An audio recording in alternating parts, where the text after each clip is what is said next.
Hey, what's going on, everybody, and welcome back to my channel, Movie Files. Elliot back again with my weekly recap, breakdown, and review of the latest episode of Disney Plus, The Falcon and the Winter Soldier. We're talking episode 5, which was simply titled Truth. And man, this was the truth of an episode. I'm just going to say it right now. This is my favorite episode of the series. We're going to get into my reasons why, all in this spoiler review. But before we do so, make sure you all are following me on all my other social media accounts, which you can find those links in the description below. If you are new to this channel, welcome to the community. Consider subscribing to the channel. And while you all are at it, make sure you hit that notification bell. That way you can get the alert for when I drop new content. It would mean a lot to me if you all can like and share this review. It helps out the channel a lot, but I also appreciate all the support. And listen, I want to know what you all thought of this episode, so go ahead. I'm going to premiere this video as I do every single week. I'm going to be reading your live comments in a live chat, but of course, if you're watching this on the replay, let me know your thoughts in the comments, your pros, your cons, your thoughts on Isaiah Bradley, your thoughts on that fight at the beginning of the episode. John Walker, do you sympathize with him?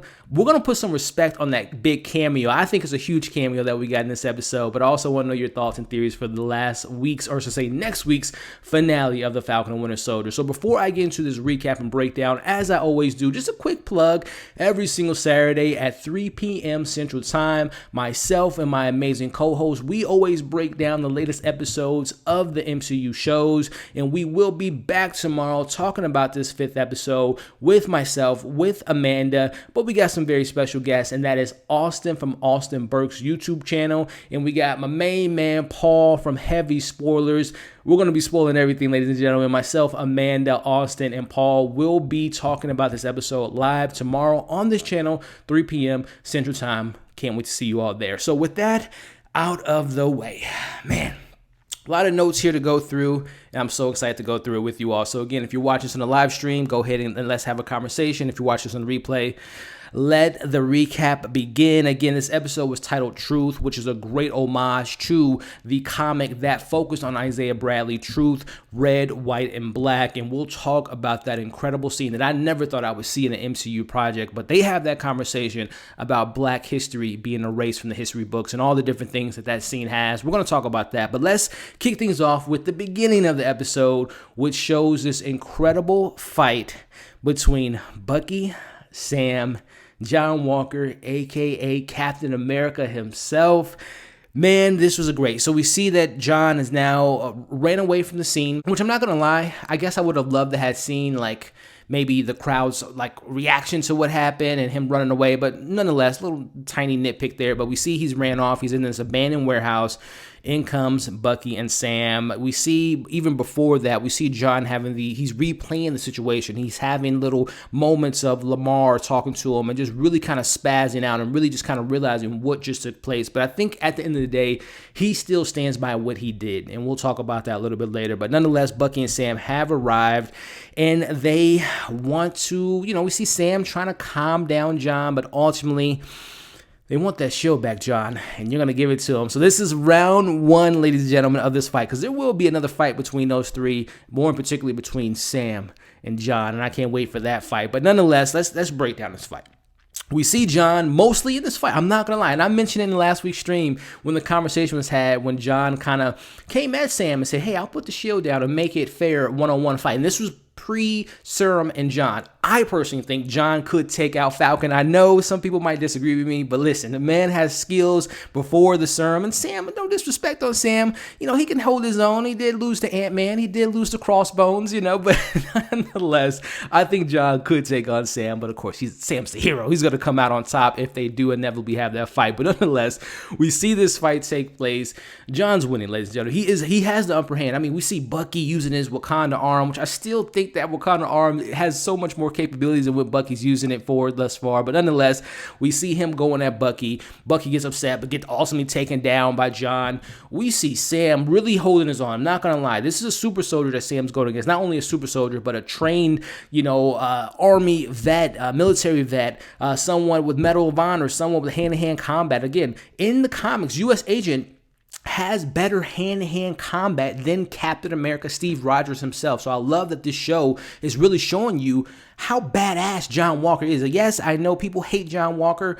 I don't hate him as much. I love what Wyatt Russell has brought to this character, and I love the layers and dimensions and the greatness of this character. But as I digress, we see Sam holding his own, going at John, but ultimately we see John go berserker style. You know, at this point, his helmet's off. There's blood everywhere. They're scrapping. I'm loving this fight. But we see John ultimately say to Sam, "I am Captain America," as he rips off the wings of Falcon, which again, the homage and the respect this show has put on the Captain America trilogy, that just takes me immediately back to Civil War when we get Iron Man versus Bucky versus Cap, and we see Iron Man losing his abilities to fly with his thrusters, very similar to how Sam got his wings ripped off. We see in this moment, we'll talk about arms being let go and all that stuff, but we see Sam and Bucky working together as they're ultimately able to take down John.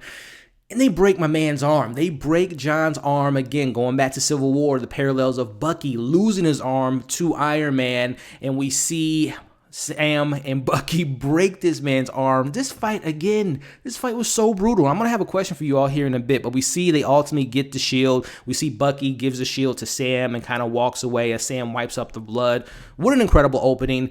But I have a question for you all. And listen, this question is don't take it out of context. I'm not talking about what the scene means in Civil War, but I just want to know, when it comes to hand-to-hand combat fighting, which fight was more brutal?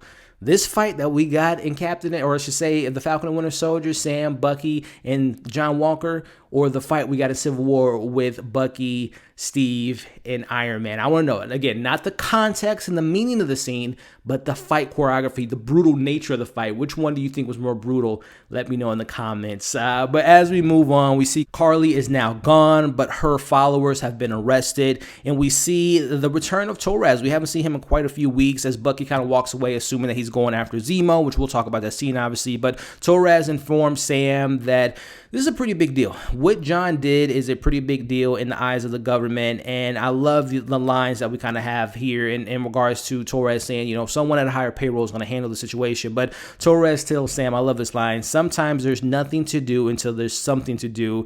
And Sam takes the shield, leaves the wings behind as Torres says, hey, you forgot something. Oh, you could just keep it, which I think is a great kind of opening the door to who Torres is in the comics. As Falcon takes the mantle of Captain America, Torres is the one that actually becomes the Falcon in the comics. So I think that's a great way to maybe, not necessarily next week, but if we inevitably get a Captain America 4, or we see Bucky and Sam in some season 2 potentially, I can see Torres keeping those wings and altering it to make himself become the Falcon. So that's a nice little Easter egg for maybe future things to come for Torres. Cut to John. He's getting booed by, he's back in America now. He's going to have his court order and all that stuff. And he gets, this is a lot. This man, regardless of how you feel, and obviously this is fictional, but just putting it in context of the scene, he gets everything taken away from him. He's lost his best friend last week. He lost his ego last week, losing to Dora Milaje. They weren't even soldiers or super soldiers. But now this is really hitting home in regards to all his Medal of Honors. All his things have been stripped from him. He no longer represents the U.S. and the government or the military. He loses everything, and he loses it in front of the senator. He kind of loses his composure. He tells them, I did exactly what you wanted me to do, as he's discharged, and he will no longer have any rank in his retirement and no benefits. We see him just walk out again. They took everything away from John Walker, which again is just opening that door for bye-bye Captain America, hello U.S. agent, as John tells his wife, which I'm glad they clear that up, because if you guys remember in episode 2, I'm like, is that his wife? Is his ex-girlfriend in high school? But it is his wife. We see them having a conversation, and he says he knows what it takes to be Captain America. We're seeing John Walker, regardless of how you feel, he's obsessing over that title, over that power, what it means to him to represent America. And then we'll talk about that post-credit scene at the end of this video. But in comes the cameo. So I know I've seen a couple things on the internet so far. I know some people are bummed out, and that's their expectations. Again, WandaVision. I learned my lesson with Pietro and Evan Peters not being what we thought he was with Quicksilver. But nonetheless, this to me is a pretty big cameo on two fronts. Number one, let's put some respect on who this cameo is. This actress is one of the most decorated actresses in American television history, winning more Emmys, winning more Screen Actors Guild Awards. The only Julia Louis-Dreyfus comes into the mix as Valentina Allegra de Fortante, also known as Val. Now, in the comics, now again, like I said, number one, the cameo is huge because of who the actress is they put in this role. And also, the second half of this is in the comics. As the show writer said a couple weeks ago, this is a pretty big comic. This is a pretty big reveal for comic book fans. Now, I am not as familiar with this character, but I did a couple things. I looked up some research. She's known in the comics as many different aliases. Number one, she's went by Agent 14 in the comics, but more importantly, she's went by the name of Madam Hydra. Now, she used to be integral into the creation of S.H.I.E.L.D. She was an agent. She had a love interest by the name of Nick Fury, which we'll talk about here in a second, but she ultimately decides to work with Hydra. She's kind of working with them, and she's a pretty big deal in the comics, so it's a lot of importance to that character. But also, peeling the layers of the character back, and I just did a couple more research things. According to, as you guys can see on the screen now, Variety reported that she was supposed to appear in Black Widow first, which to me makes so much sense just knowing about the character now in regards to her being from Russia. We know that Black Widow has the Red Guardian, who is from Russia, the Russia version of Captain America, so it kind of makes sense she would have ties to the super serum, because she tells John in the scene, oh, I know about the serum, people talk, so she has connections to Black Widow.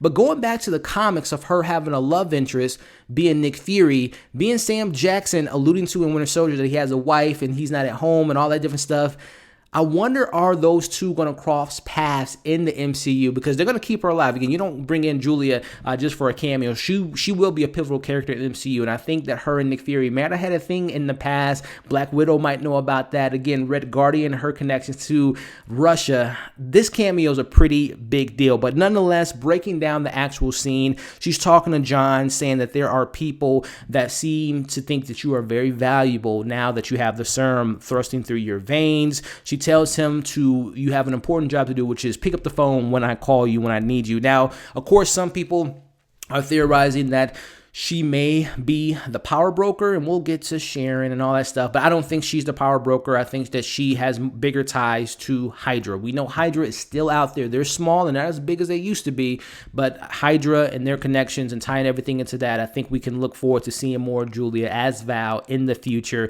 But what a big moment for that character, as she tells, John, by the way, the S.H.I.E.L.D. is not, sanctioned by the government. It's a gray area. It's not necessarily the government S.H.I.E.L.D. So again, that's a really big cameo. I know a lot of people were like, I was thinking it was going to be, She-Hulk. I thought that she was going to maybe be in the court scene when he was getting his stuff stripped away, but that didn't happen.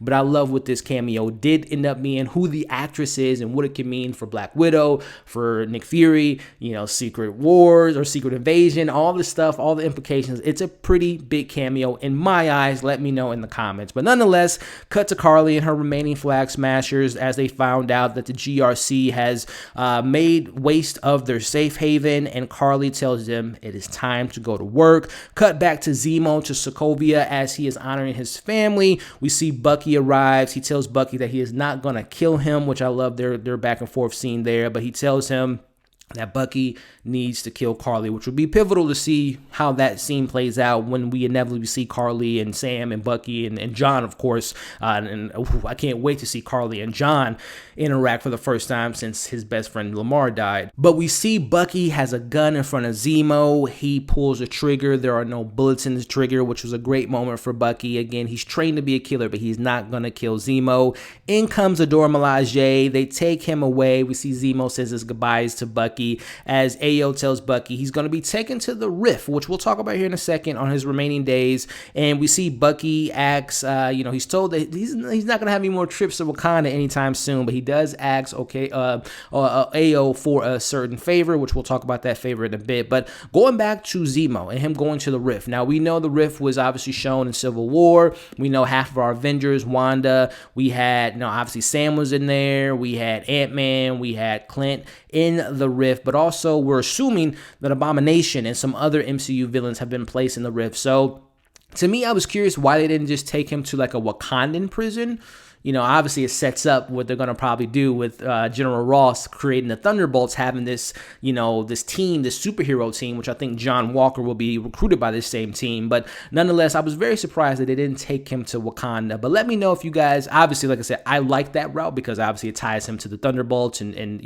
all that stuff. But I'm just curious on why they didn't take him to Wakanda. But nonetheless, we move forward, cutting to Sam running into Eli. He's now going to pay the visit. And this is the big part. This is my favorite part of the episode. Eli, he tells him where Isaiah is, who's watering his plants. And he sees, what Sam is carrying. He's like, I think I know what that is. I don't want to see it. I don't even want it near me. And we'll get to that reasons why. But man, what a moment here. The stars and stripes mean nothing to me as he opens up with Sam. Sam talking about, what went wrong as we cut to them in Isaiah's home. And this is just some really deep, rich stuff that meant so much to me to see this conversation being had in one of the biggest, if not the biggest IP currently in the Hollywood landscape.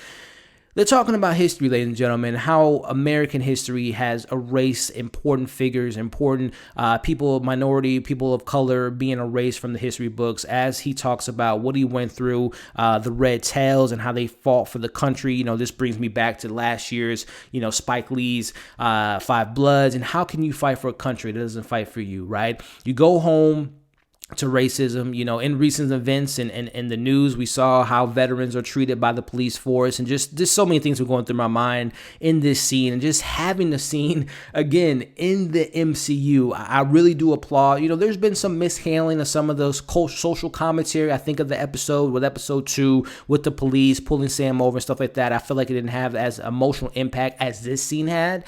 And it was just a powerful scene. Again, Carl Lumbly and Anthony Mackie did such a great job of listening to the generation before him and listening to his pain, his trauma, him having the, not seeing his wife and, him being declared dead and him doing the exact same thing that Captain America did in the first Avengers, saving his companions and saving his, his brothers in arms, and how he was celebrated for that. But, we see Isaiah Bradley does that because we find out they were testing on these black men, which takes place into his comics, 2003's Truth, Red, White, and Black. But he saves his guys, but he's thrown in jail. He's experimenting on, and then we learned that there was a nurse, which I would love to know if that's like some type of comic book reference, the nurse that kind of lets him out and declares him dead. But what a moment, what a scene. It was incredibly acted. It was incredibly written. It was important, and it was, I applaud Marvel for having that conversation. Regardless, again, I know there's people out there that's like, oh my gosh, why are they doing this? Why are they putting all this political, racism stuff in my MCU? This is what Captain America is, ladies and gentlemen. Regardless of how you feel about it, if you are familiar with Captain America comics, he's the most political figure in the MCU. I mean, he's fought Nazis. They deal with racism. They deal with so many things in the Captain America lore that it only makes sense that they were addressed in this show. So to each his own. I loved it, and I appreciate Marvel having that conversation in this show, and it meant a lot to me as we wrap up that scene. Incredible scene. What will Sam do next? Because he tells Sam no honorable black man would take on the shield. So, whew. What a fire scene. Nonetheless, we move forward to Sarah has decided to keep the boat as Sam goes home. Determined to fix the boat, he calls in some favors from the people in the neighborhood as my boy Bucky arrives with a special gift for Sam, which we'll talk about. But Sam offers help and introduces him, or to say Bucky offers help and introduces himself to Sarah. Like, hey, Sarah, my name's Bucky. Nice to meet you. I love that moment there, Bucky kind of flirting with Sarah. But nonetheless, we see Bucky will be staying the night. Cut back to another scene again. Wyatt Russell, hate the character, don't hate the actor, because he is killing it, man. I mean, we see Wyatt Russell having this scene, John, as he's telling Lamar's parents what happened, and he tells them, yeah, that guy that I killed his son. We know that isn't the case, but of course, that's how he feels at that moment because he's guilty by association, nonetheless, right? We see him have the moment of what Lamar told his parents, what John meant to him, and vice versa. It was a great moment, and seeing the family there mourning their son. We see Lamar's sister there. It was a great scene, and again, in that moment, I don't care how you feel about Captain America, John Walker's portrayal. just for a moment, take away your hate for him being Captain America and just sitting in the scene, appreciating the scene, knowing what it means to the character, knowing what it means to his parents. It's a phenomenal scene, and it makes me care for the character, John Walker. I'm not gonna lie. I really do kind of see his perspective of the situation. Obviously, I'm not condoning what he did last week and all his stuff that he's done in previous weeks, but you can kind of see his perspective. Again, the best villains are the ones that think that they are the actual heroes of their story. So, cut to Sharon Carter calling in Backtrack to do a job, and she offers to pay him double, which means that she hired him to do the first mission in the first episode, which I don't think she's the power broker, but I do think she's associated with the power broker because, again, schematics regarding, him, he, she, her. Zemo did say it was a he. Now, again, they could just be assuming as a he, like someone with this power has to be a man, but it could be Sharon. It could be another woman in general. It could be, Val. It could be someone else entirely. But Sharon's up to no good. She's doing some dirty deeds. I don't think she's going to have Falcon killed. As we know, that's what Backtrack wants. But I do think that she obviously hired him because the power broker wants Karli, connections, ties. We'll see who the power broker is next week. Ralph Boner. But we move forward and back to Sam and Bucky, and this is so pivotal. This is so important for these characters to be working on this boat together because they're the metaphor of Sam working on himself, discovering who he is, who he wants to be as Captain America, as he has Bucky, his partner, his buddy, his mutual friend of a friend, working together as we get the training with them with the shield and the legacy of the shield. And Bucky, this is a really great moment here in regards to Bucky saying when Steve told him the plans of who he wanted to give the shield to, that they never really thought of like the implications and the ramifications, as to say, of a black man holding a shield. And he apologized to Sam, which I thought was a great moment for that character to say. I would have loved to have seen Steve Rogers say that. And who knows what the future of Mr. Steve Rogers is in this show in particular, but also in the future of Sam and Bucky. What it meant for Sam retiring the shield and what it meant to Bucky. And again, just a great moment. Those two are incredible. Sam gives him some tough love in regards to Bucky and what he's going through and his trauma, his past, and him making amends to his past victims in the Winter Soldier, and that scene there having closure, and them again not being a team but being a couple of guys with a mutual friend. I thought that scene was just phenomenal between those two, and a much needed scene and a quiet scene, not a fist to fist fight, which was incredible in this show, but when it's the quieter moments, it's the character moments that I just love within this environment. Cut to Sam and Sarah deciding together not to sell the boat. Sam goes into wanting to change the world for the people. Such a great conversation between those two siblings as Sam wants to keep fighting, wants to fight for the people, and we get the kind of Rocky montage of him doing the push-ups, him running, him doing his thing with the shield, really learning, putting in the work. It did feel like an 80s movie because I'm going to be that guy. When Sam was flipping all that stuff, you can clearly see the stunt man. It reminded me of True Blood or True Lies with Arnold Schwarzenegger, his stunt double. Again, very 80s, 90s montage when you have the stunt person and you can see this stunt person. But nonetheless, I love the scene. Him training with the shield was incredible. Cut to Karli, who's got her hookup, her help with Backtrack, who is, and they also have a bunch of people in the park they're going to be working with. Again, this was Sharon's doing to hire him into the mix because the power broker wants Karli Morgenthau dead because she took the serum, and again, she's gathering all the people. She's going to interfere with the GRC that they are gathering up to make this vote about the Patch Act, which bring us into that scene. We see the GRC making a decision. There's obviously people that's going against this Patch Act, but we see that Karli's people are in the mix. The Flag Smashers there, they're taking over. Cut to Sam going and getting the call from Torres and saying, I got it from here, Torres. He opens up that gift. We don't see it, but we know it's in that box, right? It's the red, white, and blue suit that we will be seeing Sam don probably in the finale. He's going to look pretty awesome. What an episode. But wait, there is more. We cut to John building his own shield with his own Medal of Honor. He's going to have his own shield. It's not vibranium, but it's going to probably have some kickback to it because, again, he's a man on a mission. He is Captain America. So, again, this is my favorite episode of the season thus far. What a great way to set up, I hope, to be an incredible hour plus finale next week. Again, Power Broker reveal. Sharon Carter, is it Val? Is it someone else entirely? Zemo being in a rift. I like the way that they handed off that character, and again, what the future holds for them. Thunderbolts. John Walker versus Sam versus Bucky. Round 2. Karli and John having a scene. what is that going to look like, as well as just so much to look forward to in the next week's finale. And we're going to break it down even further. Myself, Amanda, Austin, Burke, Paul from Heavy Spoilers. We will be here tomorrow, Saturday, 3 p.m. Central Time. See you there. It's going to be a great conversation. But there you have it, ladies and gentlemen, my thoughts, my predictions, my breakdown, my recap of the latest episode of The Falcon and Winter Soldier. Again, if you have stayed around to the very end of this video, thank you so much. Continue the conversation in live chat. Of course, if you're watching this on the replay, let me know your thoughts in the comments. Make sure to like the video, share the video, comment below. Thank you for watching this review. Hope you're staying safe. Subscribe to the channel if you haven't already, and I'll see you all tomorrow, 3 p.m. Central Time, talking more about this incredible show. Take care, everybody.